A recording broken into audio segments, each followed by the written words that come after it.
I get that. Just every time there's some conference, like the one I was supposed to be in Madrid, and you're like, dang you, COVID.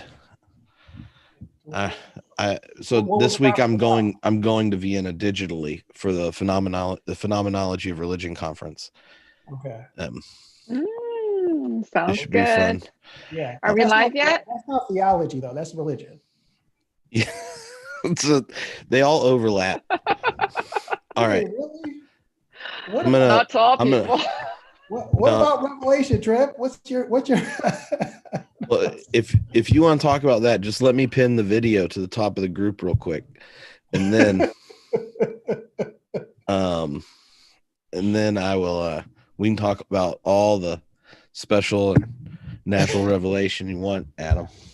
Yeah, all right. So we have some Bartians on call, so they might see it a little differently. They might see it's Friday. You don't need to get me upset already talking about Karl Barth. And though if we get around to it, I'm happy to ask a question of both of you of whether or not you experience the European insistence about the priority of self-revelation of God, namely understood as decontextualized systematic theology, as an assertion of Eurocentric privilege. And because sometimes it comes across that way. That must be on the final pages of God's self-investment. I mean, It's chapter 5. There we go. Yeah. Because I didn't get to that. I haven't read your book yet, so don't ask me anything about your book right now. I'm not going to ask you about that. I'll only ask people questions about that after they've sent me an email saying they liked it, because I don't want you to lie. And I was away, so I haven't had a chance. I'm just wrapped in something else. Okay. All right, y'all. I'm gonna hit record now. People are showing up in the group. They're saying hi. Well, Peter, I know we're live in the Black Theology reading group. Yeah. Oh. But I haven't hit live record. Right now? Yes. Grace, look at the upper left of your corner. You see the red button. I see the live, but we're trying to let them know you're human, because you're such a brilliant scholar, continuously publishing all over the place.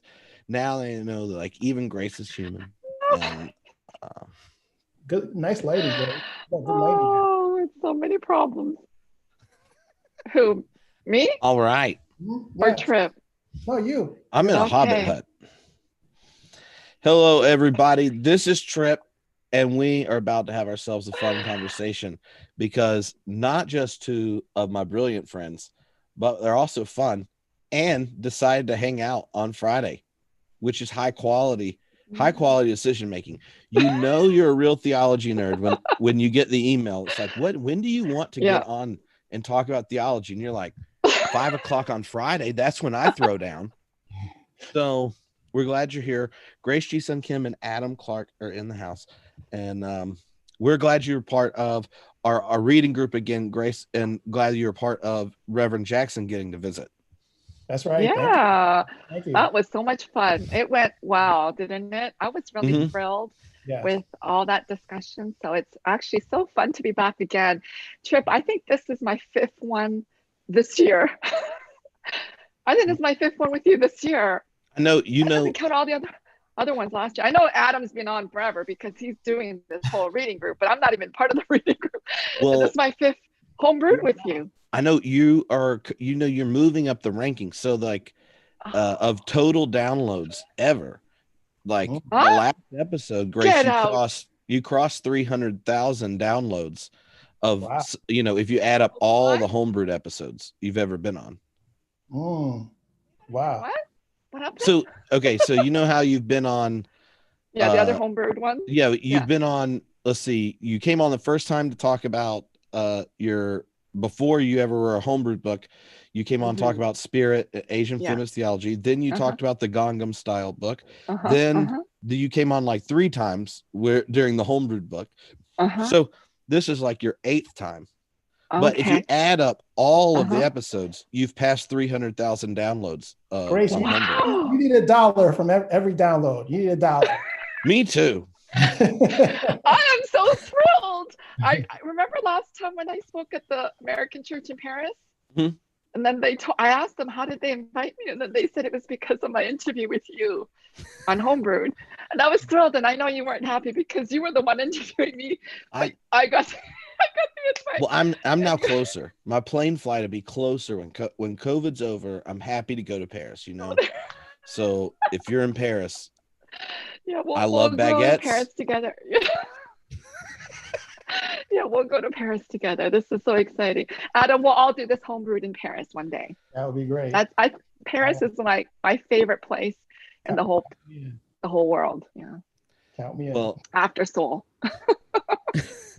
So, but before we jump in, there are a couple people in the group who are new to Homebrewed because of the group, and they said they loved what you brought in the last conversation, but they wanted to get to know more about you. So, not assuming people have listened to you talk 7 or 8 times, maybe you could introduce a little bit about yourself, how you became a theologian, and got interested in like the topics talk about, the different liberation theologies, Asian theology, intersectional theology. Okay. Oh, I hate talking about how I got into this, but anyway, you know, I did my MDiv. I grew up in Canada, did my MDiv at Knox College. And then during that time, I had so many questions because growing up in the church, you're drinking. What time is it there? 10 o'clock. It must be really late there. Okay. Anyway, go ahead and keep 8 o'clock, keep drinking. Yeah. So, you know, doing my MDiv program, I was asking a lot of questions about who God is, in light of my own personal experiences of racism and sexism. So that led me to, okay, why don't I just continue studying? So I did the PhD, and, you know, I graduated in 2001, and I'm still wondering and asking tons of questions because, you know, Tripp and Adam, you know, the more you know, the less you know, or the more you study, the less you know. So I'm still on this journey to figure things out. And I'm, you know, I think most of my work is centered around spirit. But, you know, it touches on so many things. So that's why I'm actually very excited. When my Intersectional Theology, I co-wrote it with Susan Shaw, and it's really been taking off. Because it's centered on pneumatology. It touches on Asian American theology, on feminist theology, on climate justice work, on so many different areas. And then so this intersectional theology book that I co-wrote, it just kind of brings it all together. And I feel so relieved that there is actually a word for it, because I've been doing this for so long and I couldn't figure out what I was doing. But then coming to write the book and putting it forward, I realized this was what I've been doing for a long time because of my own struggles with racism and sexism. So with Adam today, we can probably talk more about the racism, in particular the anti-Black racism that's happening today in the US. I know there's people around the whole world listening to your podcast, but here in particular in the US, because of that's happening, and then the anti-racism that's happening because of the pandemic, I think today's conversation, you know, I'm looking forward to it because there are so many things that kind of come together, and we kind of all need to work together to solve some of the big problems that we're facing here in the US and around the world. When you think of today, the anniversary of 9/11, and that like adds a whole nother layer, I think, to the moment. And just this afternoon when Elgin, our 12-year-old, got back from school, he's an American, right, in Scotland. So the two things he's like, what do you say to this, Dad? One was a kid who's like, oh, you're an American, you're just racist and like to shoot people. And another was them asking, what happened? What were your parents doing on 9/11? Were the two questions he got asked today. And there's been a lot of moments like that living in another country, another context, where, you know, especially your kids notice the way the legacies, good and bad, from America get played out in other contexts. But when you think of our current crises and then looking at how we responded as a people to 9/11, like it, setting it in that context just makes me think we don't know what to do with power and fear and change and otherness, and it made me like more depressed, thinking just like, when did we do it right? Like that went wrong. We end up invading a different country than one's related to it. The church rallied around a war, and I don't know. It just made me discouraged. I think I'll have to fix that. It's really overwhelming, I think. Yeah. Yeah, it is overwhelming. And, we are recording this on 9/11. I think on 9/11 and those big events, we all know or we remember what we were doing. So if your child asked you what you were doing, what I was doing was I had my second child that year. So she was born in March, and 9/11, she was about 6 months old or 5 months old. And I was breastfeeding at the time. And that was the only time I ever watched TV.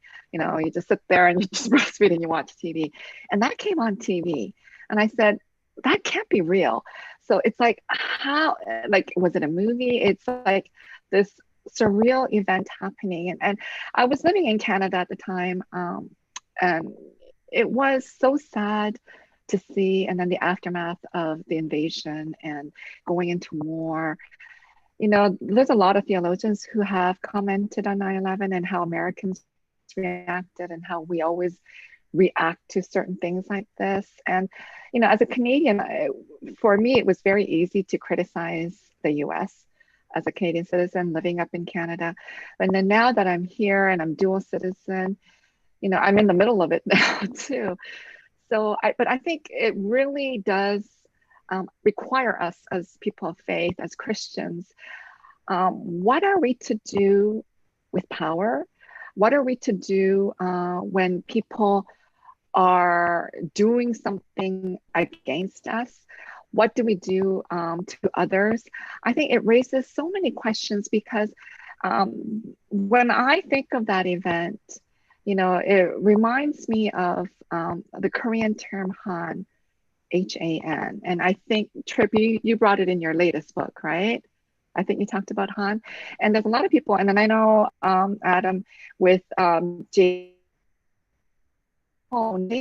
Syria, maybe in the 90s or about 20, 30 years ago. And when he was introduced to the word Han, Han, before I say what James Cone said, Han is this feeling of unjust suffering.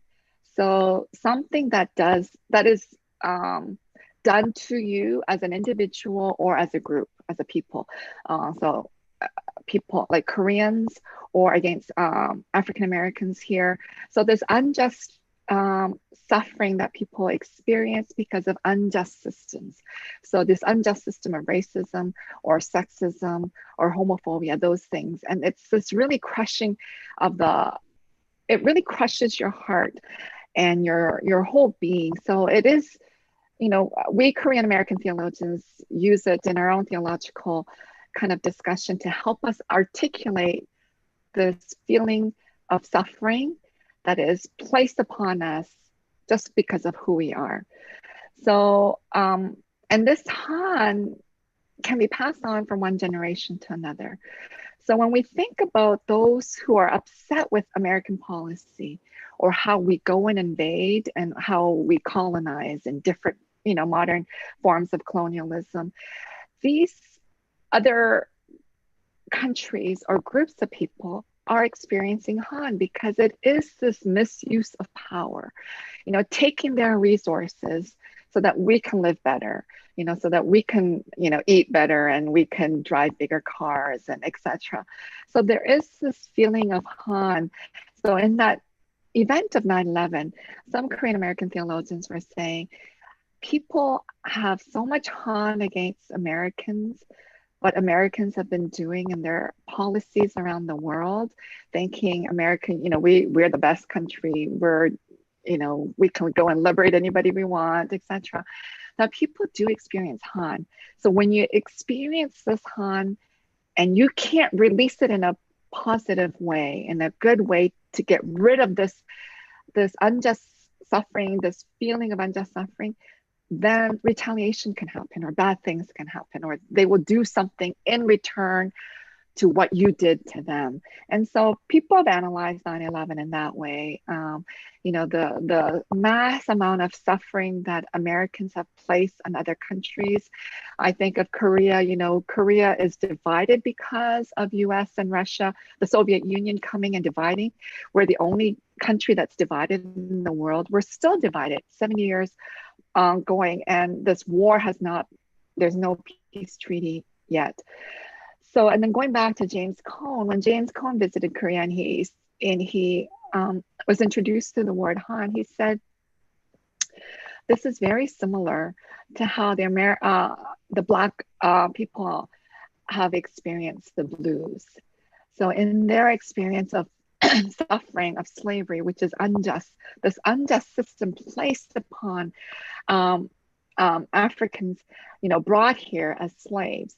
And so they were able to sing the blues or talk about the blues. And he said that in his theological exploration, he thought, wow, this experience of Han that Koreans are talking about and people in other parts of Asia are talking about is so similar to what African Americans are experiencing and have experienced. So I just thought this is a really good way to kind of bring in, today we're supposed to talk about Asian American theology, intersectional theology, and African American theology or Black theology.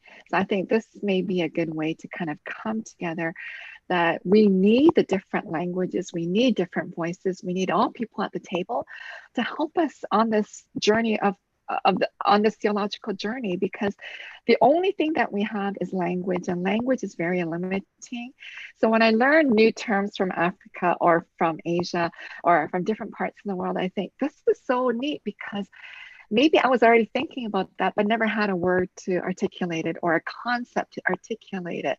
So I'm always thankful. So I think this conversation, your Black theology course, is so wonderful. So thank you for inviting me. I wanted to say that at the beginning, I got carried away, but I really wanted to say thank you to you and Adam for inviting me. I think this is such an important conversation, especially now during the pandemic and today as we reflect on 9/11 and what has happened. Thank you for the invitation. Tripp, I don't think I ever told you, but I was actually in New York City during 9/11. Oh my. Theological seminary. And I was Which seminary? New York? Union. You were at Union. I was a teaching assistant for James Cone during 9/11. And I remember that morning because we had class that morning. And my sister called me on the phone and said, and I'd been up all night doing some type of paper, something till like 4 a.m. So I slept a long time. So my sister woke me up and she said, Adam, did you see a plane ran into a building? So I said, oh, that's bad. In my head, I was thinking of like John F. Kennedy, the junior, senior, the one who had that like single engine plane who had unfortunately hit a building and died. And in my head, that's what my imagination conjured, because I thought it was like a small plane that hit a building by accident. And that was a dominant kind of image in my head. But she was going hysterical. She said, no, I think it's something more than that. And I thought she was just being very, very hyperbolic. And she's like, no, get to a TV set right now. So I got to the TV set, turned on CNN, and still I saw a plane hit again. And I was still like a bit incredulous because I thought it was an accident. And it really wasn't until I saw like the building dissolve all the way down that I kind of had a sense of the magnitude. But I think in times of shock and trauma, your brain automatically protects you from the worst possible case scenario. So I think my brain or my sensory mechanisms were like protecting me because I did not want to believe. And it was very difficult, even though I was hearing people whisper, oh, it's Muslims and this type of thing and terrorists and all this other. I really was thinking, no, this looks like a terrible accident. There's no way someone's gonna do something like that. So I just remember the type of trying to comprehend. So actually, I went to class. We went to class. So I went to class, and I remember there were like maybe about 15 out of 30 students who were in the class. And everybody's on their phone and they're panicking. And then Dr. Cohn comes into the room and he looks around and he says, they're like, Dr. Cohn, are we gonna still have class today? Something happened downtown and then the World Trade Center. And then they started like, talking really fast. And I remember him pausing. And he said this, he said, well, it's up to you. He says, I think theology is best done in a state of crisis and suffering. But if you want to leave, you could actually leave. We could actually cancel class, but it's up to you. So he left it up to the students to make that choice, right? But the students were like, look, Scott, we might do theology in a state of crisis, but we ain't doing it in a classroom in a state of crisis. We going home. So all the students, students just left. They got, you got to pick up your kid. You got to do this. You got to do that kind of thing. So everybody just left.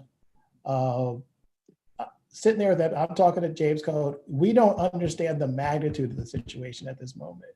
We think it's, we don't even understand it as an attack at this moment. I think we understand it as like something bad happened, but can't wrap. I mean, I couldn't wrap my mind around it so much as I was thinking about actually rushing down to help. And I was thinking, let me get on this subway and try to rush to help. And I was thinking, that's so stupid. I'm gonna everything was shut down and that type of thing. But it's interesting when such a catastrophic incident happens, how your brain kind of doesn't have the capacity to fully comprehend what's going on. So you're miscuing. And it wasn't probably till way later that started to seep in. And the first type of explanation was with Bush. They hate us for our freedom, right? And then at Union we started thinking it as a consequence of empire, imperial expansion. We didn't go the whole David Griffin route. Like we didn't go that far, but we did think there was some type of government complicity in terms of in terms of provoking a reaction, but not necessarily. We didn't go the demolition part though, that type of thing. That was a little different. Well, Canadians, we were. Yeah, so thanks for sharing that, Adam. So in Canada, we were thinking it is a consequence of American imperialism, empire building. And, if we know our history, every empire, empires rise up and empires fall down. So we have to be very careful of our next steps, what we're doing, and how we as America is going to survive too, because we have done a lot of bad things around the world. And I think there are consequences to all the actions that are happening. So anyway, that's very interesting. I know I had another child at Montessori. He was 2.5. And my first instinct, because in Toronto, everybody was saying that whoever did the attack are going to attack Toronto next. That's what was happening in the daytime. So it was like, hurry up and go get your child and out of the school. Right. But the category was suffering. Like what do you do in the face of suffering, right? How do you respond to suffering? And all the churches, like, Union, as people don't know, is right next to Riverside Church. So there were all these services at Riverside in terms of that. And it was interesting because you saw people who were playing with marriage or considering marriage get married. You saw a lot of babies being born, like a lot of things that people were delaying. It gave a sense of urgency to, which was kind of an interesting and fascinating kind of response. But it was really interesting to see how human beings respond to catastrophic forms of suffering, and also the government rationale of explanation of why that suffering actually occurred, and trying to create new narratives of how to explain that to a people that were already traumatized by this situation. Yeah. One of the things that strikes me just in even hearing how y'all's stories about it and the way you hear it, I think that moment is similar to the moment we're having now, especially and particularly for people of privilege, because when you can't help but acknowledge suffering and violence, then all of a sudden the percentage of people who, you know, if it was their friend, they would recognize it, right? Like, and as long as you can preserve blinders, you do. But when they don't work, you get conflicted once you start connecting the dots at the way at that point, right? Our foreign policy was coming to roost. And where did they attack? The center of our military at the Pentagon and our banking structure, right? So, and then if you think of how the violence of COVID is hitting particular communities, and then the videos of George Floyd and these type of things show the way white supremacy gets put on your phone screen. Like, at some point, like, there's this experience for someone of privilege where all of a sudden, like, the mirror is clear, right? And the temptation, and this is something I've been thinking about, especially in connecting those two moments, is when the relational system is toxic and there's all types of ugliness running through it, right? Like Andrew Sung Park, when he talks about Han, is how it turns the victims into the violators and back and forth, right? And so these wounds then create wounds, and it becomes this intergenerational power. And so now the wound is the story and not even the origin of it, right? It gets its own inertia. And so I think those moments show us just how deep the ideology of it goes, supremacy culture in America, right? We were okay all staying up late to watch bombs explode in Iraq because, and I remember this, I wrote a song about how horrible I felt that this was true, right? But that I saw stuff blowing up at a country I wasn't even sure was related to it. I felt better going to bed that night. That's interesting. There was a peace that came in war. Yeah. Now that we could identify the problem and point at it, we can do something about it. And I think that same thing's happening right now, right, with the like rise of consciousness around white supremacy and racial violence. Like, we want something that we can point at and do something about so that we can deal with our anxiety. We don't really want to change the culture. We want to go back to doing something because dealing with that whole relational dynamic in the way it's perverse is problematic. So if you just give us something we can do, we can go do it. And and anyway, and while y'all were talking, it was like those two moments get connected together.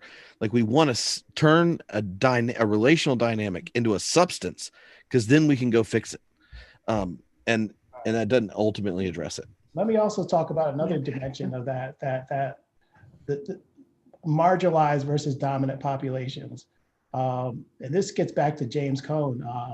In 1975, James Cone was invited by a Korean delegation to Japan to hear more about theology. And this is the height of liberation theology globally. And he talks about how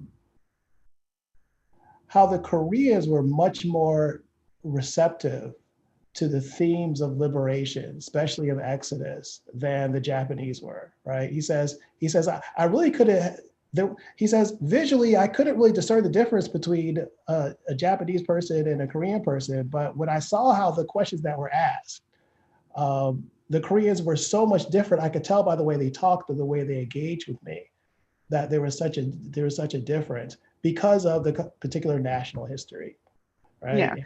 So to give the history of that is Korea, this tiny little peninsula between Japan and China, was almost always constantly invaded by Japan or by China. So when we look at today and we see the American imperialism, the Japanese imperialism invaded Korea, wanted Korea. They still want Korea, and Korea is not going to give up, but this long history of invasion throughout all of, when I look at I don't know the whole history of Korea, but we're a very old country. this constant invasion by either China or Japan. So it is this woundedness that Koreans have felt for thousands of years. And, you know, in the most recent history, when Japanese had invaded, you know, Korea was colonized from 1910 to 1940, 35 or 45. I can't remember the date right now. But then during the war, they took young women.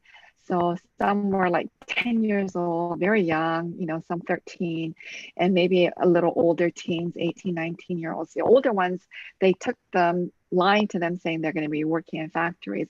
The younger ones, they just kidnapped or just stole them from their mother as they're walking down the street. So many kids were missing, many young girls were missing. And they took them as sexual slaves during the war. So Japanese soldiers were all, you know, spread around Asia, and they needed these, so they were called comfort women. Over 200,000 comfort women were taken, and so many were on their way. The older women realized that they were going to be sexual slaves.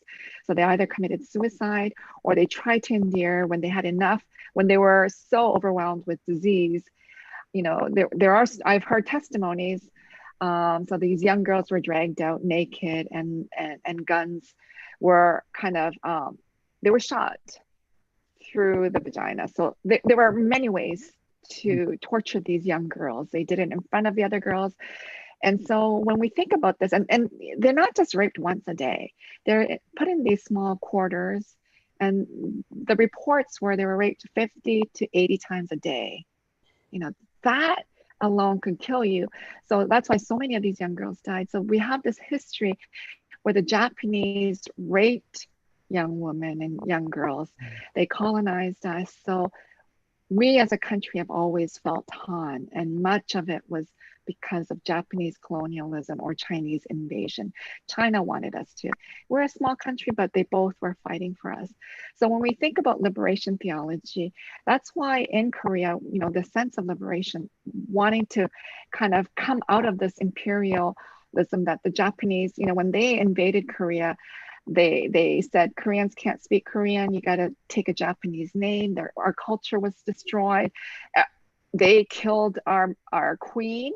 That's why there's no more monarchy. They killed everybody in the royal family, but they killed the queen.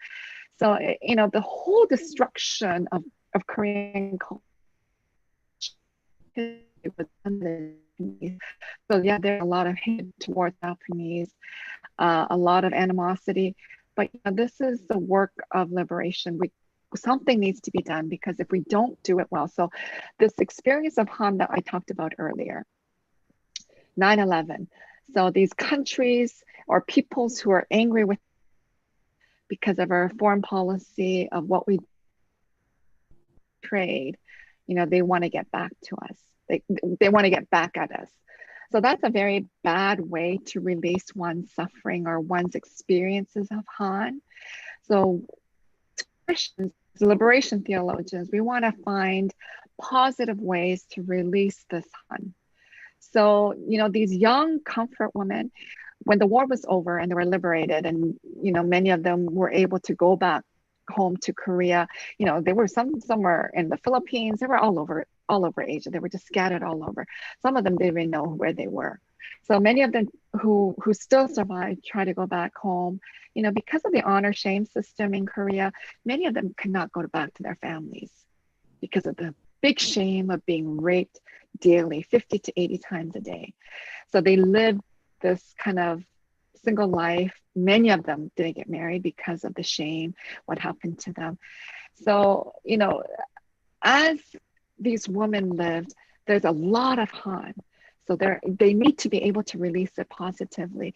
So, you know, everybody works through their Han, and as people of faith, we look to Christ or to the Spirit to help us release this Han. Because if you don't release it well, then something like 9/11 happens, or, you know, the riots are happening right now. And, you know, because people are angry, people are suffering, people are experiencing Han in their lives, and there has to be a way to release it, because this racism that's so embedded in our culture and society, the systemic racism, we need to deal with it. Otherwise, more and more people are going to die. more catastrophic events are going to happen here in America. So we have to sit back and say, how are we going to tackle it? And as Christians, and those who are listening or in your Black theology course too, everybody needs to answer this question. How are we going to fight this racism and also the sexism that is so embedded? How are we going to do this?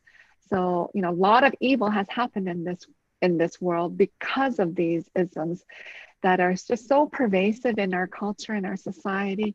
And so as liberation theologians, what are we going to do? So, with my work on intersectional theology, none of these issues are a standalone issue. That's very clear, that it's not just a racial justice issue. That's tied in with economic issue. And that's also tied in with gender justice issue and also climate justice issue and homophobia. All these issues are all intertwined. So I think the quicker we understand the intersectionality of these issues and intersectional theology, when we were doing this, we give credit to the Black lawyers and the Black thinkers that were already using intersectionality as a way to understand their own lives.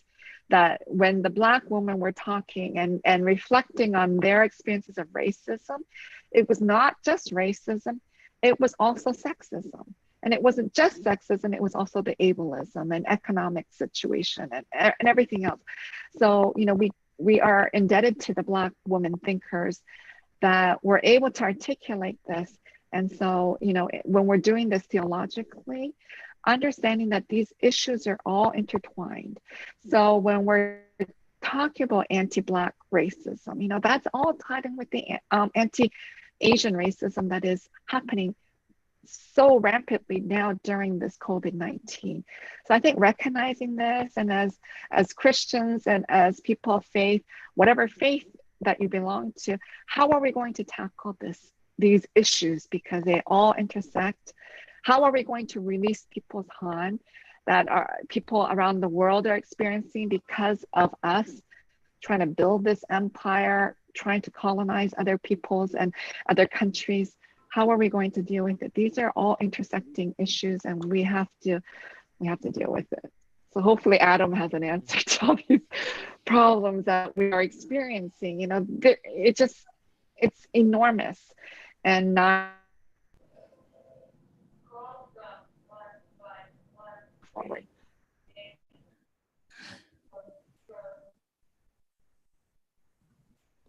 There's the screen froze, I think. Was I breaking up? Yeah, I think you so did I break up? You didn't hear?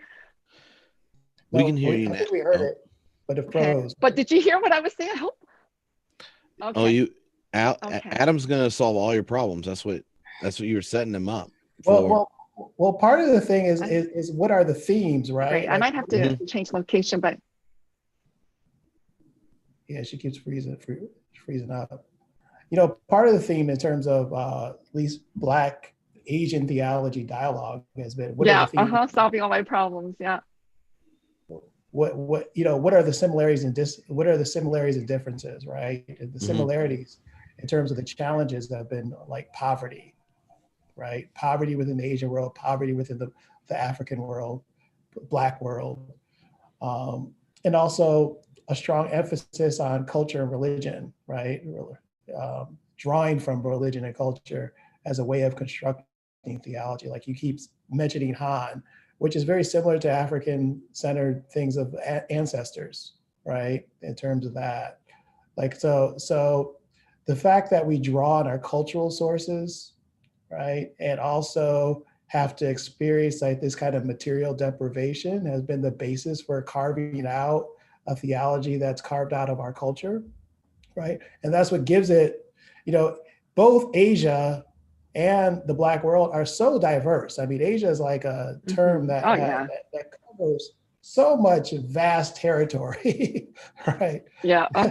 And we are actually half the world's population. That's how big we are. If you put China and India together, we are half of the world's population. I think half of Asia is also maybe Chinese.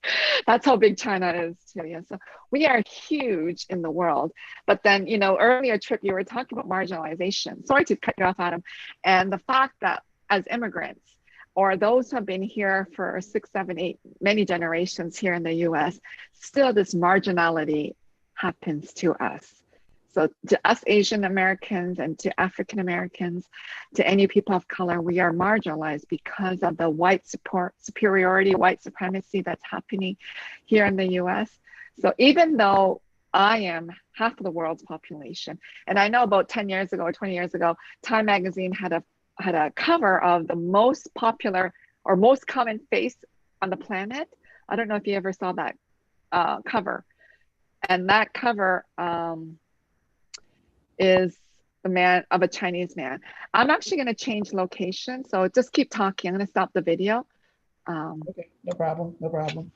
Yeah, well, what I was going to say in terms of that is really talk about some of the similarities, global similarities, and some of the differences. But really the key thing in terms of not just with Asian, but with all different theologies is what is the basis for our common thinking about Christian faith, right? Liberation or freedom has been the most widespread global theme. There's something at the gospel that speaks to people needing to be free. What freedom looks like in different territories, may differ, right? Like that's very perspectival in terms of how we actually how we actually come at that. But really, it's grounded in the very kind of deep theme of liberation. And I think that's what's really calling for the moment when we look at Black Lives Matter, right? Like there's a new way of trying to think about and deepen the dimensions of how we understand what freedom means. And now our challenge is, well, what does that mean theologically? I've said before, we need to draw from the prophetic tradition of Christian faith, right, to meet the challenges of our time. And really carve out a new way of thinking and doing theology out of our prophetic lenses.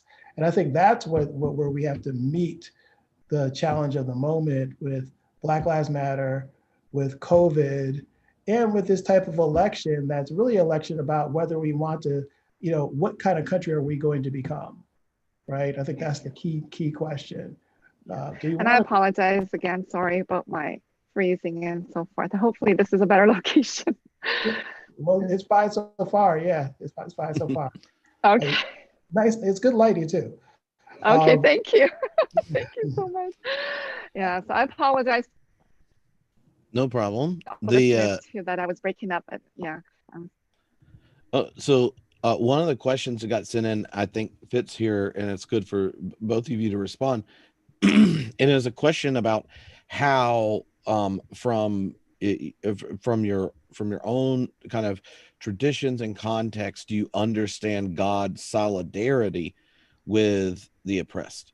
And you started to talk about Han and understanding what that nature of the woundedness looks like, but how as Christian theologians does Asian Korean theology understand divine solidarity, and how does that compare, contrast, connect with Black theology understandings of divine solidarity? Yeah, so I think that's a very good question. So I don't know if I'll be able to answer it well, but when I think about when you read scripture, Old Testament and New Testament, God is always with the oppressed.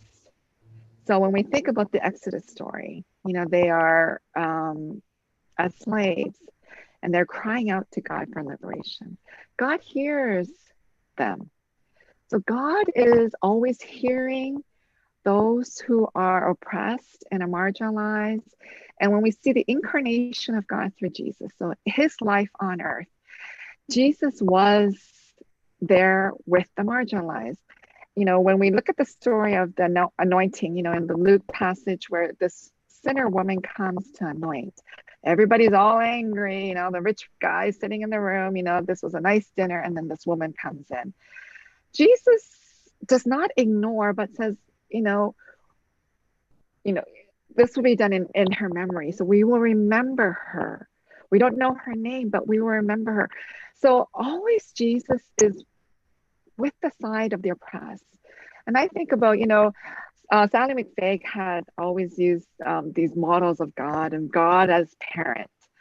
I think as a parent, I've got 3 kids. They're all kind of equally the same. But suppose I had like 10 kids and one of them was beaten up all the time or had some problem and people teased him or her. I would always be more concerned about that child than the other 9. As a parent, you just do that. And so if we're going to use this image of God as a parent, God created this world. Okay, so God created the whole universe, beautiful. Genesis, everything was good. God, day 1, God created and it was good. Day 2, everything was good. God is happy. Everything is good. And now these human beings are on their road to destruction. We rape the earth. We kill animals for fun. We eat too much. We consume too much. We buy too much. We produce too much. And we just don't like each other. We go to war. We make slaves. There's so many different forms of slavery today. So we do this, and I can see God looking down. Everything was good, and we are on a road to destruction. Of course, then God would side with those who are marginalized and oppressed. Of course. And that's why it's just, we with power, or whoever holds power, needs to share that power, needs to empower those others who have less power. We need to build each other up. I think God is always with the oppressed and shows us what we are to do. So many, I'm at a Quaker school, so I'm at Earlham School of Religion. I'm not a Quaker, I'm ordained Presbyterian, PCUSA. And I look at different denominations and I think some people have it really good. Like they understand it better than others in different ways. So being at Earlham, I understand sometimes as a Presbyterian or other denominations, we get so hung up on these doctrines, the correct teaching. So when I was doing my PhD up in Canada, I was actually part of the doctrine committee for the Presbyterian Church in Canada. And I was on it for, I don't know, maybe 4 or 5 years. I didn't know what I was doing because I don't know much doctrine, but we are so into doctrine. We want right teaching. We want to do everything in good order and so forth. Well, as Quakers, I don't want to generalize people, but one thing with Quakers, they don't have doctrine. They are looking at it more holistically. They're not so tied up with all these little dogmas and doctrines, and we get so tied up with it. They want to do God's will. They want to hear God's Spirit speaking. They want to be peacemakers. And maybe that's what we need to do. Not so tied up with, do we have the right doctrine?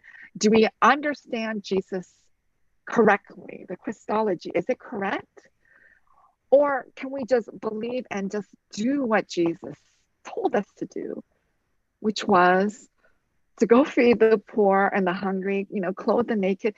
But instead of the actions, we are so focused on these theological perspectives of who God is and that we get it right. I'm not saying that's bad too, but I think we need some balance to get a more holistic kind of perspective on who God is and what God requires of us. So these days, I'm working on several projects and I get all my projects mixed up because I opened up a whole file folder. I don't know what I'm doing right now. But one thing, I am kind of immersed with this Black theology and, wondering what does God require of us? It's not so much, are we worshiping correctly? Quakers worship in silence, many of them, but then they do have the program worship. So, but we sometimes get so wrapped up, is this the correct way of worshiping? Is this the correct baptism? Correct way of serving communion, etc., etc. And I'm telling you, Presbyterians are all into doing it correctly. That we sometimes miss the point.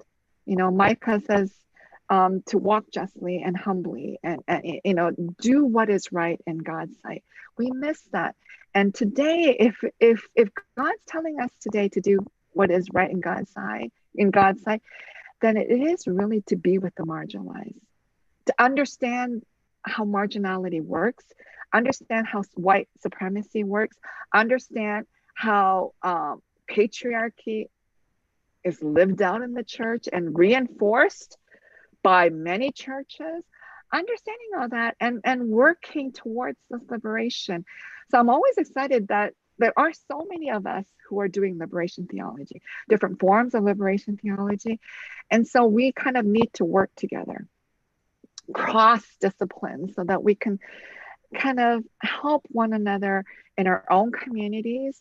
I need more language from the Black community. I need more language from Hispanic and the Native American friends and scholars have taught me a lot, and I appreciate all these different teachings, because once we hear all these different voices, it only enriches us and it helps us to get a bigger understanding of God. So God, you know, I do more spirit, but if we're talking about God, and God is so immense, how can we understand the fullness of God? We can't. We never will. And Augustine said, if you understand God, then that is not God. So we gotta keep reminding ourselves we will never understand, but we still strive to understand the fullness of God. And now I don't know if I actually answered the question. Well, I mean, when around like thinking through how you understand divine solidarity, like in one sense, like you emphasize that like all the different liberation theologies recognize that God takes sides. And when God does in scripture, it's not like God's like, Pharaoh, would you like to play golf today? Because, you know, that'd be cool. And I think the other side, and this might be something, you know, I'd like Adam, if you want to say something about, is there's like the solidarity, like God takes sides, and if you listen to God, you will too, right? But then there's the how you understand God's solidarity in our suffering and in our woundedness, how you understand the cross, the incarnation, God's presence in well, with I think Israel. God suffers with us. Mm-hmm. If God is in solidarity with the oppressed, with the marginalized, with those who are suffering, then God suffers with us.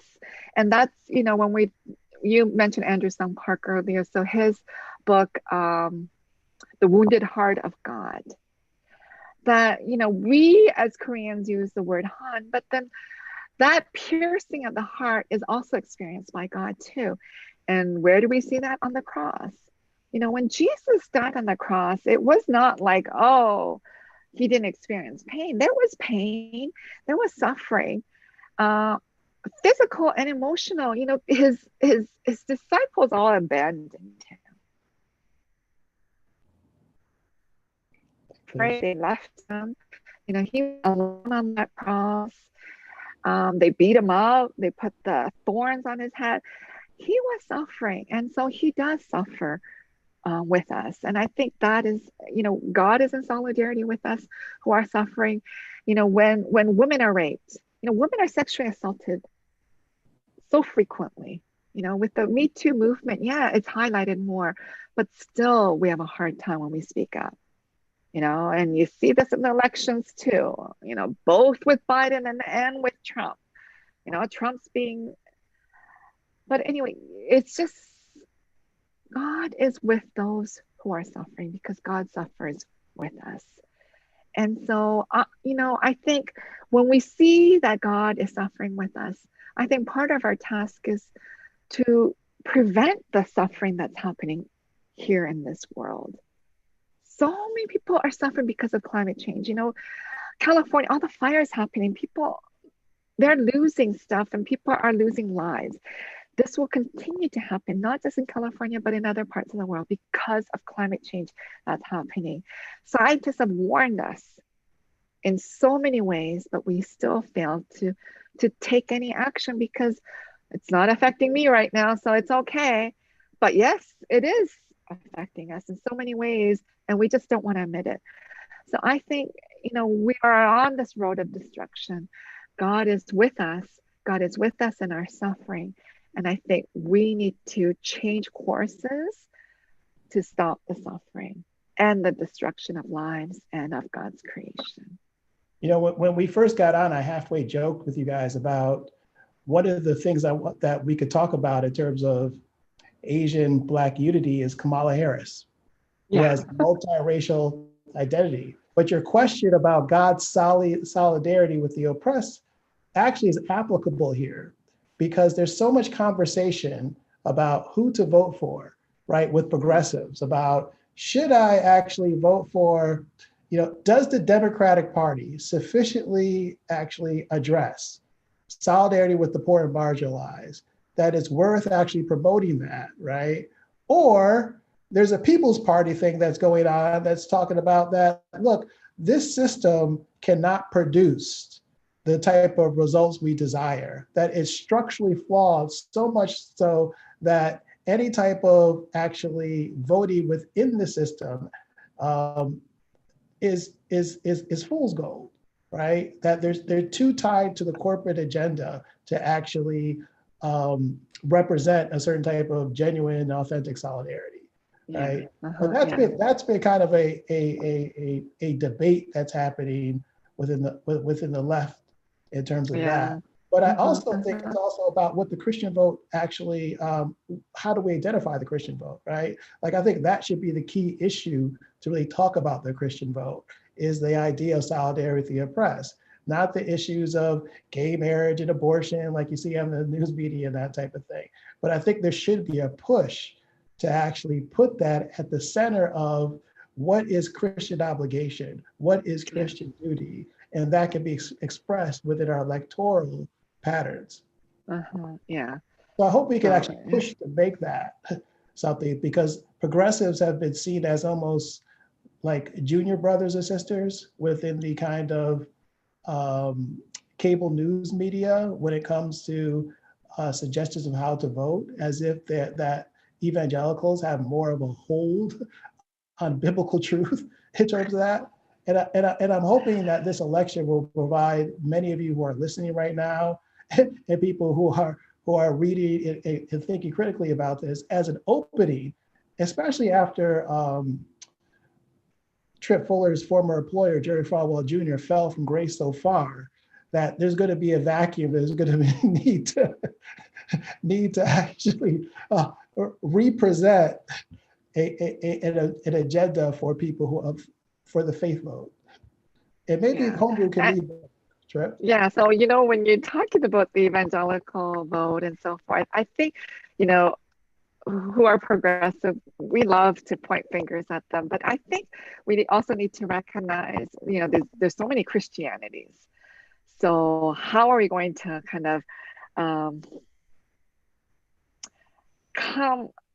when it comes to voting, how can we be faithful in our vote? Because there's many problems, with our progressive Christians too.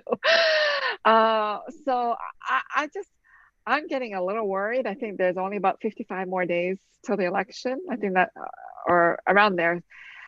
And I am getting very, very worried. And I know every election cycle, I tell my kids we may move back to Canada because of all this. And it's a very stressful time for me.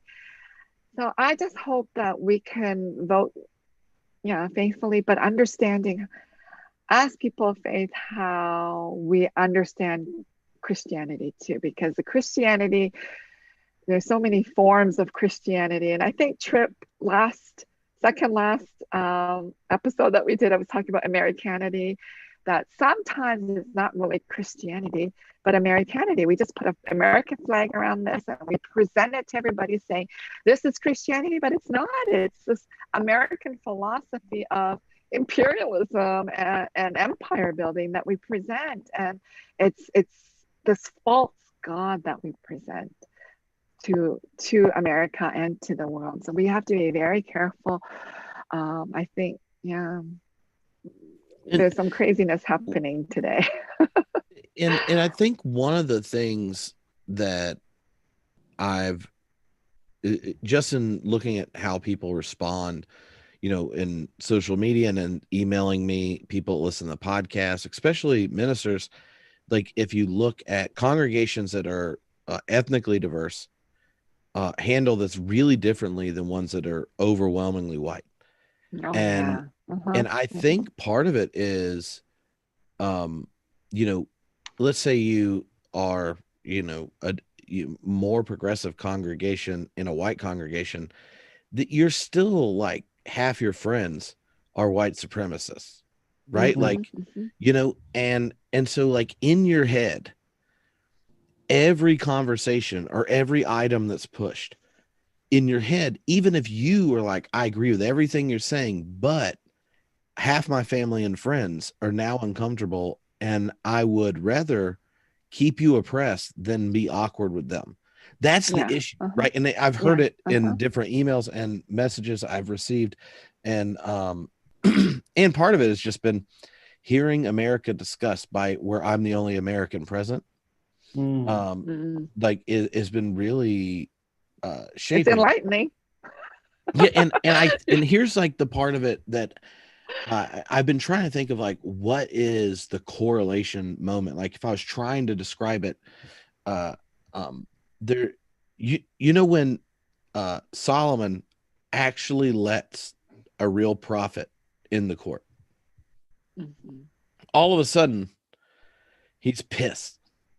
He's like, "What? You don't think I should be investing in building weapons and exporting them to a number of my neighbors, maybe playing both sides of a war because I know they aren't going to attack me if I'm providing them military equipment?"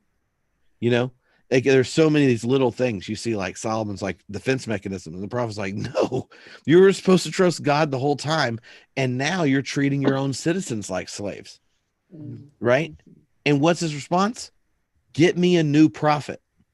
That's the response. And so like Yeah. that temptation, get me a new Uh-huh. prophet, Yeah. is the one that I think people in dominant culture who want to be allies, right? Who want to Mm-hmm. start thinking intersectionally and trust the experience and testimonies of people who they've never had that experience and been in that situation, is that moment where they go, is this voice going to be heard in my court when I make decisions? And then, like the challenge you both just gave us, is that voice the one we expect to actually hear the word of the Lord from? That's like a whole nother challenge, right? Mm-hmm. And I think being clear that it's that difficult is actually a good thing, because until we recognize that so many places of kind of like moderate, wishy-washy, we're with you kind of, if it costs us nothing, don't recognize like that kind of deferring and distancing act preserves the power of those friends and family who they don't want to make uncomfortable, because what they really are doing is not making themselves uncomfortable, not having a conviction that costs them in the people that affirm their identity. Anyway, I've been wrestling with how to think it, and it's just fascinating to hear it because of the podcast But from you could so also many people across the country. you could also Mm-hmm. make a case just on it's amazing, but I think you have to do intellect. See, I think the gymnastics is on their part, the intellectual Mm-hmm. gymnastics, because how can you justify? There's an estimation that there's be what 400,000 dead from COVID by December. That's almost a half a Or million. January. Yeah. Mm-hmm. Mm-hmm. That's about a half a million people. So by Yeah. the time it plays out, it may be up to a million. I mean, It's more than 9/11, Adam. by by by exponentially, right? Yeah. Uh-huh. Yeah. It's Exponentially. unbelievable. Yeah. That's what. But And so many could have been prevented. That's the whole right. Well, this is bad these are part all about this. Yeah. preventable deaths because Yeah.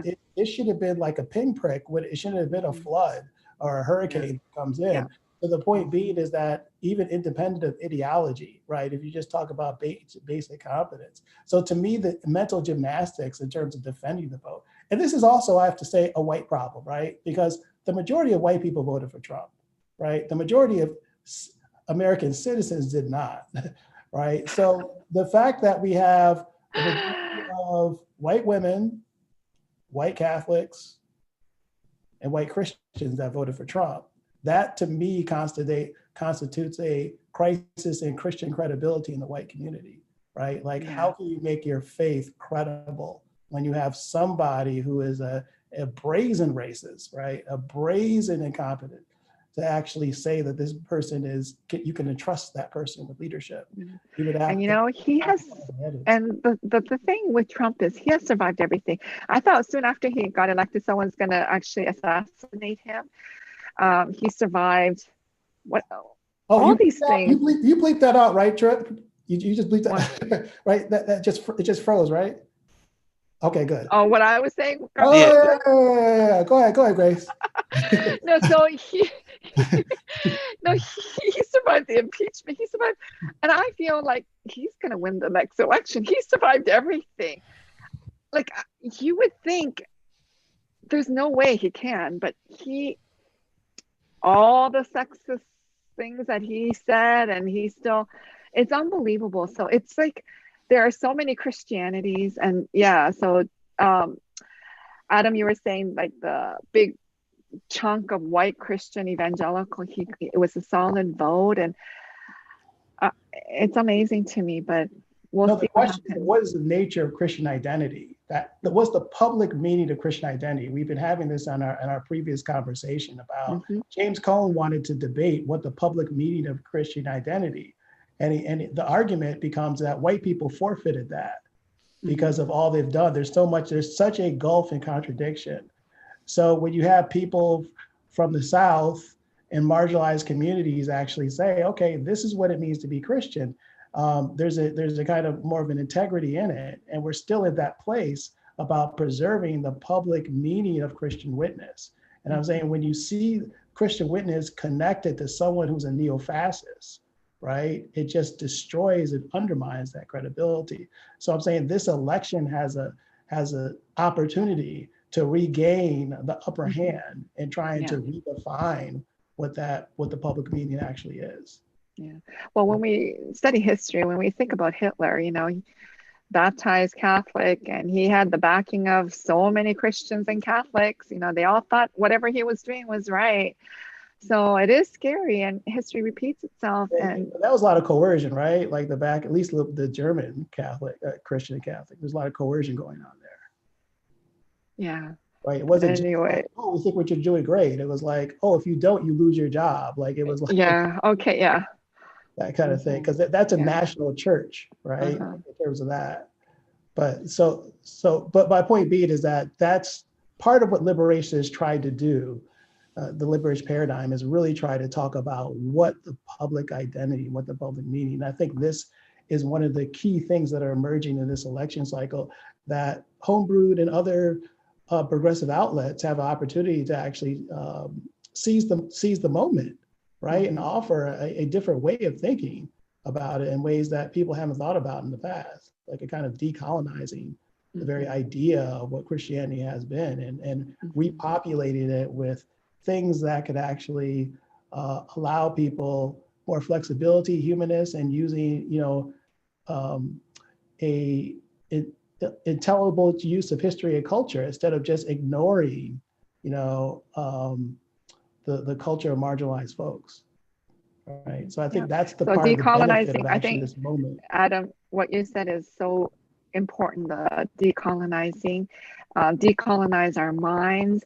When I think about white missionaries that went to Korea, it was the white Jesus that they brought. I grew up with a white Jesus. Everybody around me said it was white Jesus and white God, and so we need to kind of decolonize our minds, move away from the white supremacy that is embedded also within Christianity, and say, hey, how can Jesus, who was born in Bethlehem, fled to Egypt because King Herod was going to kill him, he was able to blend in there and then come back. This Palestinian kind of Jew, how could he have beat this white European Jesus that we made him into? So many of the European artists, the painters and the thinkers and the philosophers all made him white, and in turn God became white. So I think this decolonization, what I was taught by missionaries, we need to kind of liberate ourselves from this. And so I hope the listeners too, a lot of the unpacking and the decolonization that happens, and the the liberation that needs to happen really needs to happen for us to try to get a better glimpse of this fullness of God and who God is. I think that's a very necessary step. Mm-hmm. And one of the things that has struck me is, and I haven't really thought, I haven't unpacked it, but I feel like there's a pattern, impression remains covered over, is where the victim ultimately, time there's a video of someone being murdered, or every time you point out any systemic thing, what is it? Oh, well, let's talk about the welfare queen or whatever, right? It gets reduced to the individual, where the only horizon of responsibility is what one individual does with their, limited spectrum of options.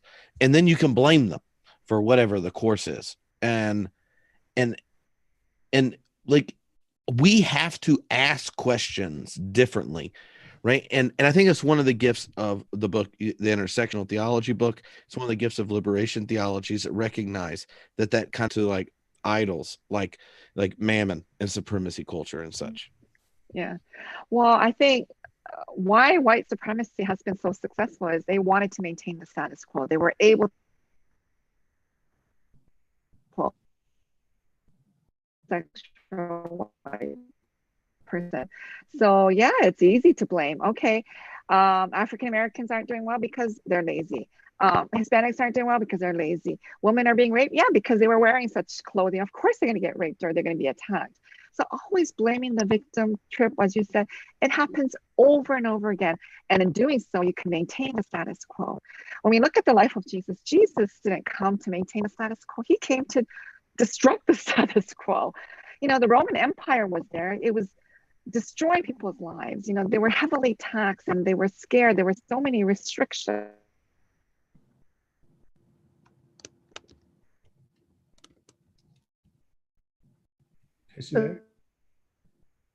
And I think when we look at what Jesus did, we also, am I breaking up again? You did that time once. Oh. Am I breaking up? You froze for a second. Oh, sorry, I'm in a better location. Okay. I don't know the internet today. I think there's too many people in my house right now. So many kids in the house. It's not just you. I had calls with 2 grad students that didn't come back, and just because everyone's doing school from home and things, like the internet's not used to. Yeah, I think it's just I don't know the internet language, but I don't know, whatever bandwidth circuit or something. So I don't know. Sorry to break up, but I know what I was talking about. But the challenge in the status quo, and I think going back to what you were saying, Tripp, about being a prophet, we need to listen to the prophetic voices. We don't want to push them away. We need to listen to them because they have a clear voice of what is required of us today. And I think breaking down the evils of white supremacy is so important. And you see this being played out in our churches, in our institutions, in our seminaries. So we need to break that down. And also, we just had a Kenosha shooting, right? Where the person was shot in the back 7 times, Jacob Blake, and he was blamed, right? He was going for a weapon. He was, suspicious, shot in front of his kids, right? So, the idea of scapegoating, is especially in this administration, right? Like first it was like the Mexican immigrants, and now it's, largely been Black males, at least in the recent moment. But it's always some type of what a scapegoat does, it like kind of the Girardian type of thing is that, people, will sacrifice something in order to come together over a greater unity, right? Like in terms of that. And what's happened now, you have like dissent from that, where you have a large group of people in a movement saying, look, you are not going to scapegoat. This is not the problem with the United States, right? That's not the source of why you are miserable, right? And what Trump tries to do and others is tries to identify some of the most powerless people that they can other, who are Black and brown people primarily, who are actually, and then white people are able to say, look, this is the source of your problem. It's these migrants who are coming across the border to steal your job. This is a source of your problem. These Black people in these urban areas who are causing all this type of crime.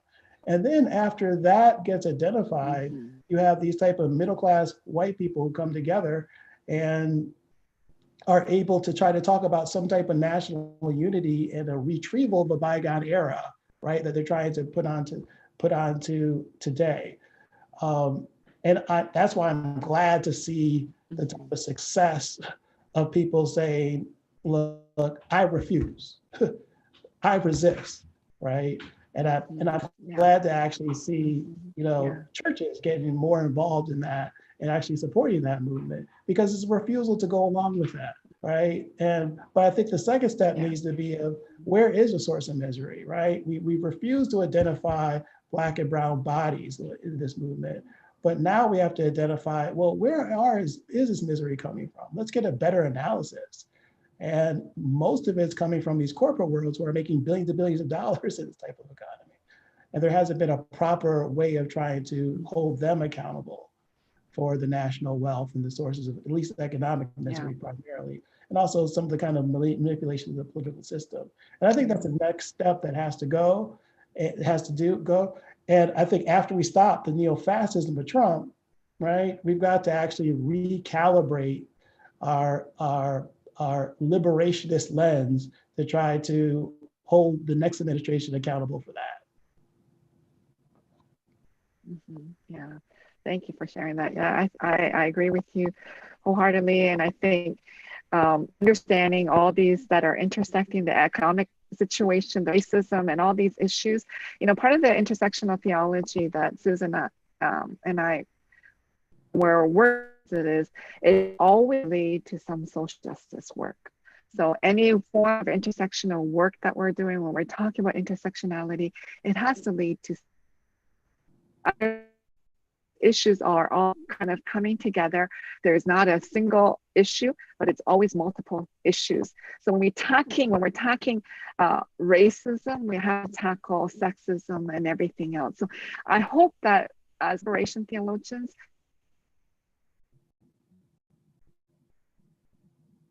that will just voices and fight against the evils that exist today. And we can see it politicized in so many ways today. So Grace, how did Black theology specifically inform your development of intersectional theology? Well, I think Black women, so Kimberly Crenshaw was a Black lawyer. So she kind of coined the term intersectionality when she was trying to defend a Black woman and recognizing that it wasn't just one issue. It wasn't just because she was a woman, but it was because she was a Black woman.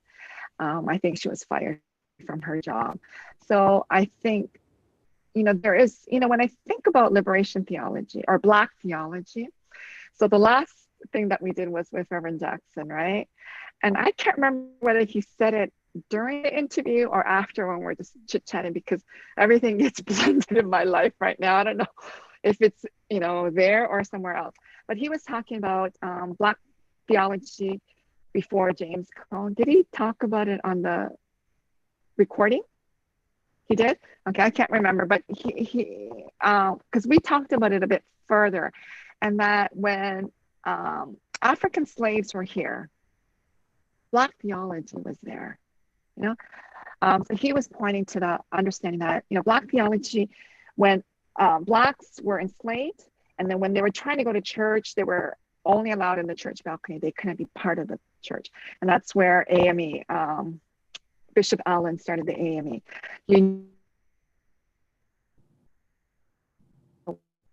So the ways of understanding God with them during slavery, this act of liberation that was already happening, and the people were trying to find their way of freedom. So you try to find it in Christianity as they went to church, find it in the way they understood God. So this act of liberation that happened, that was already happening for hundreds of years during slavery, I think that is also a helpful way for many of us who are pressed to understand that God is with us with the oppressed. When I think about the Korean history, American theology, it's very, very new because from about 60s to 70s, I co-edit the book series Asian Christianity in the Diaspora with Joseph Che. I started that with him. It's very, very new. So in the 80s and 90s, that's when Asian American theology kind of came up. And it's late because we have been here in the US from about 1850s. But before that, they were trickling coming in, but a lot of were coming in from the 1850s. And that's not by accident. In 1861 or 60, slavery, bring in the Chinese who are cheap labor as an indentured work, and they were working in harsh conditions. Many people died. Many came wanting to work and then make enough money and go back. They never made enough money to ever go back home. So they ended up staying here, and they had to carry papers around. They were never given citizenship until 1943. So no Asians were allowed to vote until past 1943, which is it's not that long in our history. It's very recent in our history. So, with the Chinese Exclusion Act, the banning of Chinese, and they weren't allowed to buy property, there were so many restrictions. But at that time, people weren't really theologically reflecting. So it's much later with the new wave of immigrants in the 60s and the 70s and the 80s that we began to think about Asian American theology. So it's very new. But when we're doing the Asian American theology, there's a lot of borrowing from Black liberation theology, James Cone, and how he understood God as, God of the oppressed and being in solidarity with the poor. We borrow things from Latin American liberation theology. We need to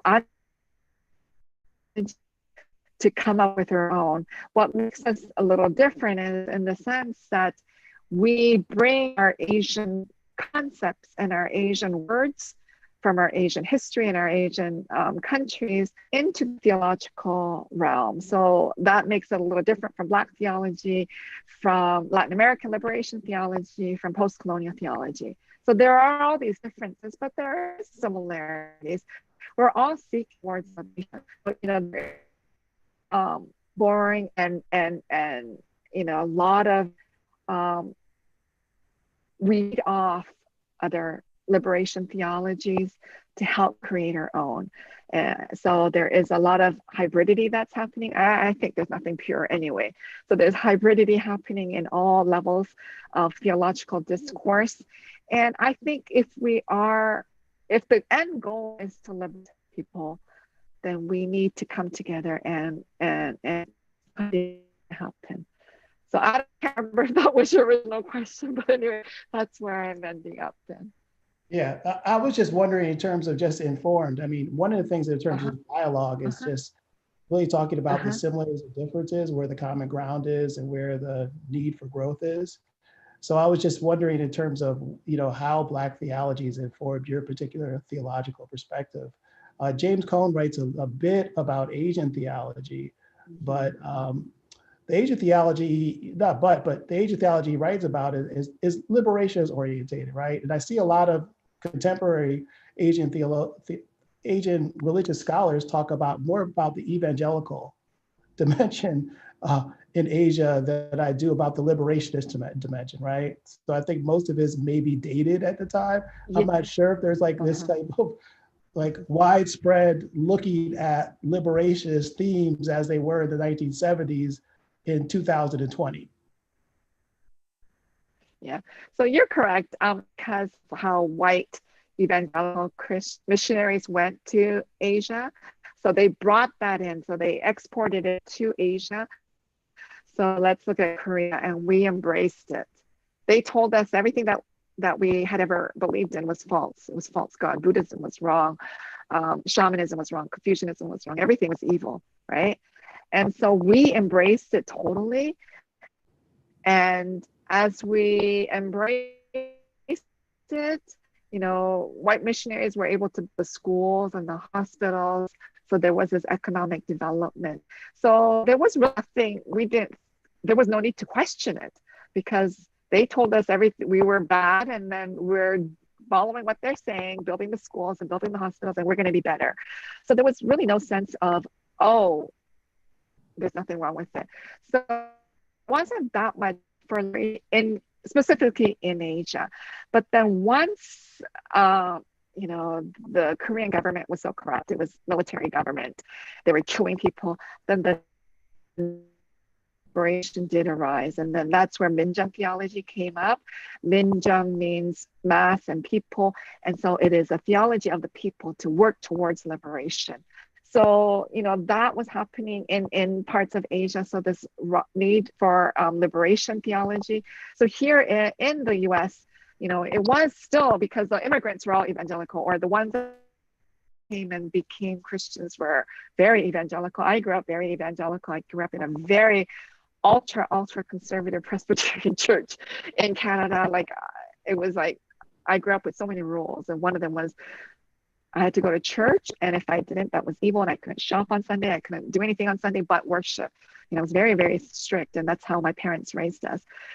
But when I see sexism and racism happening, my focus is we got to break away from this. Those are the two big things that defined my theological studies during my MDiv and my PhD. Those things were debilitating me in the sense that I couldn't function properly because of the high level of sexism within the church, particularly in immigrant Korean church, where Asia is already patriarchal, and then you bring that here and it's even more patriarchal. And then the sexism the racism that I was experiencing outside the church, those two were huge experiences that was just killing me in the inside and maybe on the outside too. So, then there was a sense of the, so we didn't have much in the 80s and 90s. So there, it was very important to read Black liberation theologians who were already doing it from the 60s and way before us. So I am very thankful for the work of, Black liberation theologians and Latin American liberation theologians who paved the way and gave us vocabulary and terms and ways to understand God and see God in a non-white lens. So I think it's the different lenses that Black theology gave me and gave other Asian American theologians that we are really indebted to, because our theology, the liberation theology, rose a bit later than. Now, is that why you were interested in Jesse Jackson, or does Jesse Jackson have any type of relationship to Korea, or what got you interested in writing on him, or with him, I should say? Well, I think there's a lot of always interest. So, when we look at American history, there's a lot of tension between African Americans and Asian Americans. And that's not. We should identify that. People don't know this. Pardon me? We should identify this because people don't know Okay, this. So I think we should put it out there. White supremacy created this, and then this hatred towards Asian Americans and African Americans. White scholars in the 60s came up with terms such as honorific whites, almost white, we love you, or model minorities. They came up with these terms. So model minority was a term by white sociologists to say that Asian immigrants were so good, and that term was used to say, hey, Black people, if only you worked harder like the Asian Americans, you'll be fine. Or to the Hispanics, if you just studied a bit harder, you can go to the Ivy Leagues that Asian Americans are going to. So it was this divide and conquer kind of sociological term to reinforce white supremacy. So if people are arguing with each other and hating each other, right? So if people of color, so Asian hate Africans, African Americans, and Hispanics, and everybody's hating the Native Americans, then it serves. It serves good. Everyone else is fighting. I think one of the reasons why Trump is still in power is he works in the same mentality.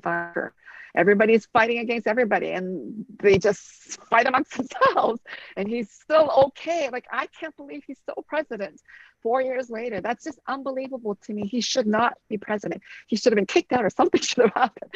But anyway, he's still president. But I think that's how white supremacy works. It's divide and conquer. You use these terminologies.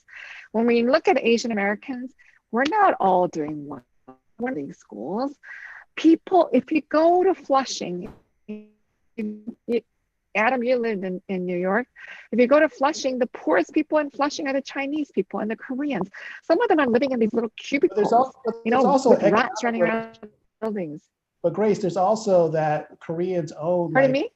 There's also the tension is also because of an economic relationship between Blacks and Koreans. Koreans specifically. Okay, yeah. So that's where the LA.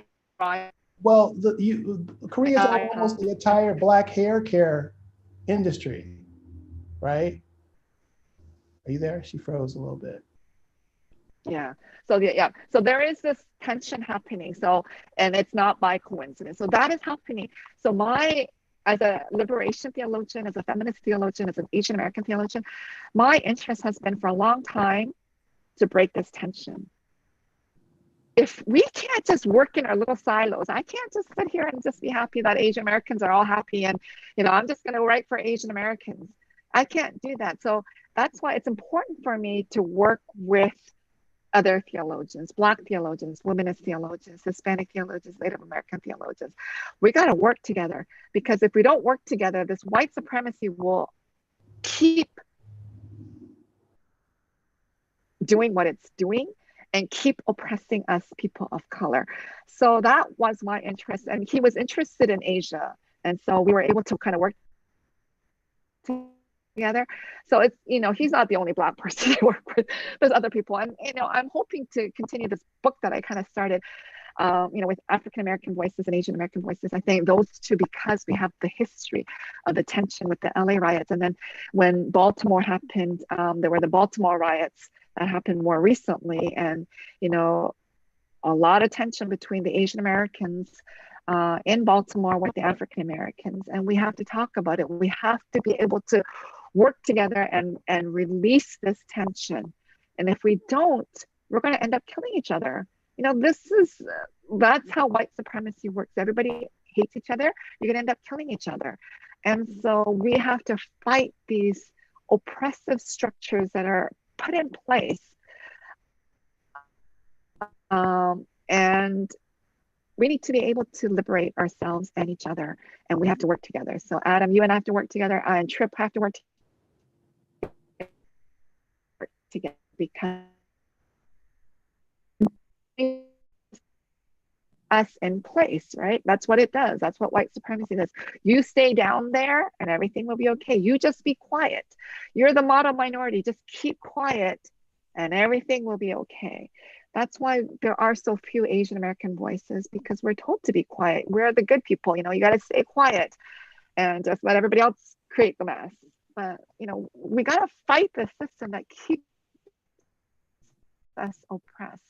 And there's multiple layers of this oppression. I'm making it more simple because I don't have a 2-week podcast.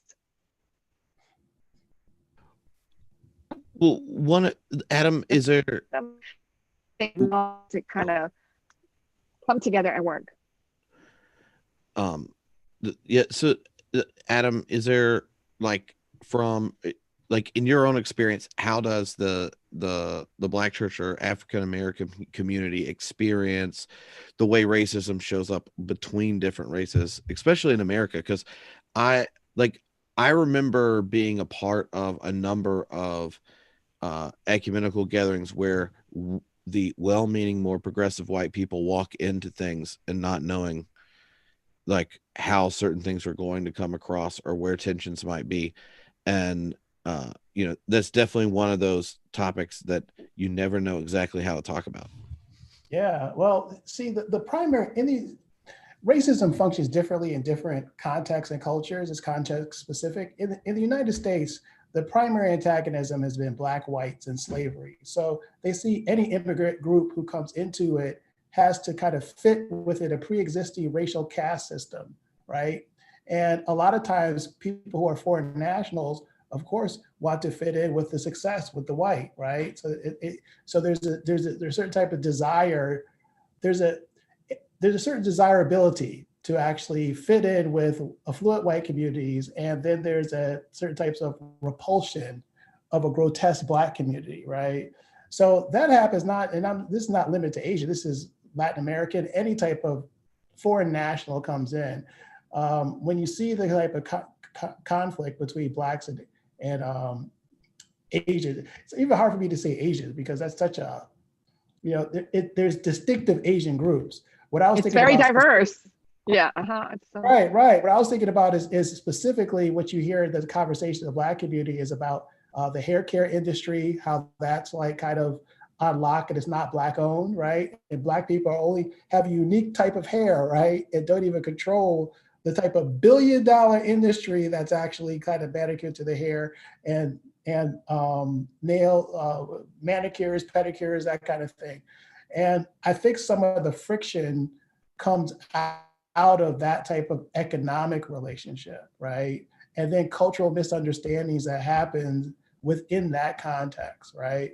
In terms of that's of course shrouded with white supremacy, but also the cultural assumptions against that. And I think of myself also when I was growing up, every Chinese was a representative trope for anybody who was Asian, right? Like I came from Syracuse, New York. It was a very small city. So I didn't know anything about Koreans and Japanese. It was just Chinese, Chinese. Yeah. So even the education at that level of understanding the plurality of human groups, right, becomes very, very important in terms of that. So so I think there has to be there's an unlearning that has to happen, right, in terms of the type of ideas that we have, these shorthand stereotypes of even our perceptual systems of understanding of typing people. And then there has to be a relearning of how to actually relate to people with dignity, right? And I think that's the work that needs to be done. Yeah. Yeah. So a lot of unlearning, unpacking, decolonization of our minds and our theology needs to happen if we're going to be able to work together. Because even in the church, we're all suspicious of everybody. Because the white supremacy, that's what they do with people of color. We become very suspicious. And we don't learn to love. We learn to be suspicious and fearful. So when I was writing my book, Embracing the Other, which is now 5 years old, I can't believe it's that old because I feel like I just wrote it. But embracing the other, that's how, we create the other in so many instances. And then once we create the other, we can do whatever we want with them. We could oppress them, we could tear them down, we can do so many things, but ultimately we are called to embrace. So that's the important Grace, how does this work on you're a professor on a college campus, like Black groups and Asian American groups, like how do they get along? Do you see people embracing the other, or how do you see that relating on your college campus? So I'm teaching in the seminary, so I don't know how it happens in the undergrad, but I know there's always tension. There's tension between Blacks and Asian students all the time, and I think we need to address that. I think it's a very important thing, because once we are able to address it when they're younger, then it's easier to do. So, my daughter is in college right now, and I'm just so happy for her to kind of fight against the anti-Black racism. She's doing more of that than the anti-Asian racism. But, I'm actually very proud of her to be able to do that she sees the need to do this. And it's very, very important for her. So she's speaking up about anti-Black racism constantly.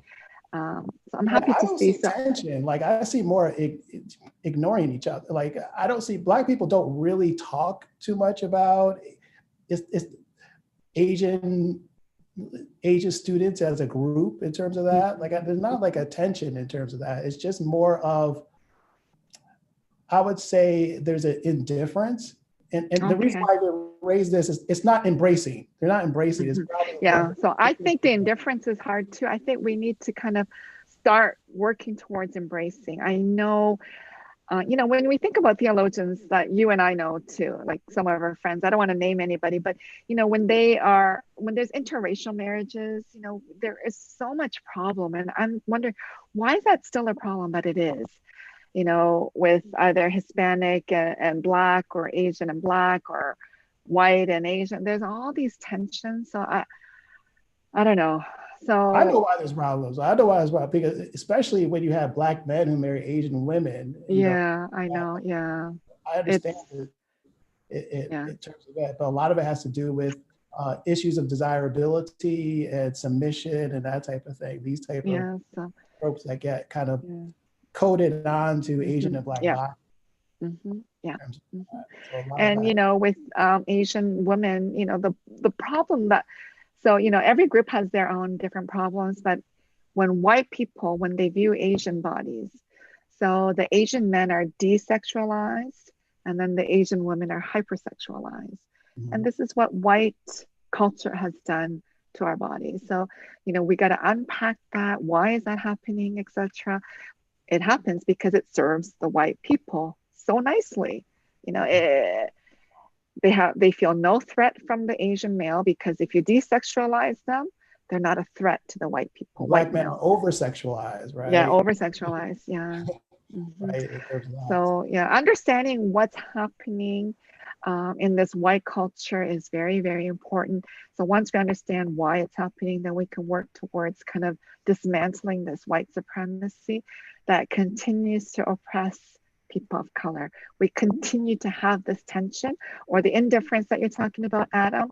The indifference is not good either. So we gotta work towards the embracing the other. Right. And loving one another, because that's ultimately the commandment of God, to love our neighbor. Love God and love our neighbor. That's all we need to do. Love is not just an affirmation, it's a refusal, right? It's a refusal to be complicit with this. And I think that's what's called for the moment. This prophetic dimension of love is to refuse to go around with ideologies that dehumanize, marginalize, over-sexualize. In terms of that, that's a prophetic refusal. And I think that's the call of this moment, is to actually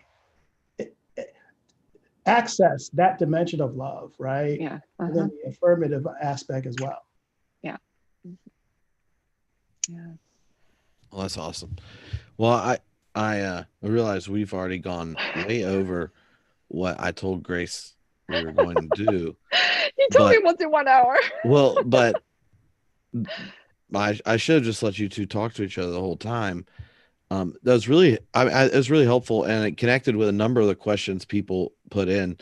And I just, it's been a blast. And in the group, I'll put links to a lot of Grace's books and stuff, and you can go check previous episodes where she's been on the podcast. And do you want to say a bit right now, like in closing, about the project you're working on for the biography? Yeah, so I'm in the middle of doing some theological biography of Reverend Jackson. That was a sabbatical grant I got from Louisville.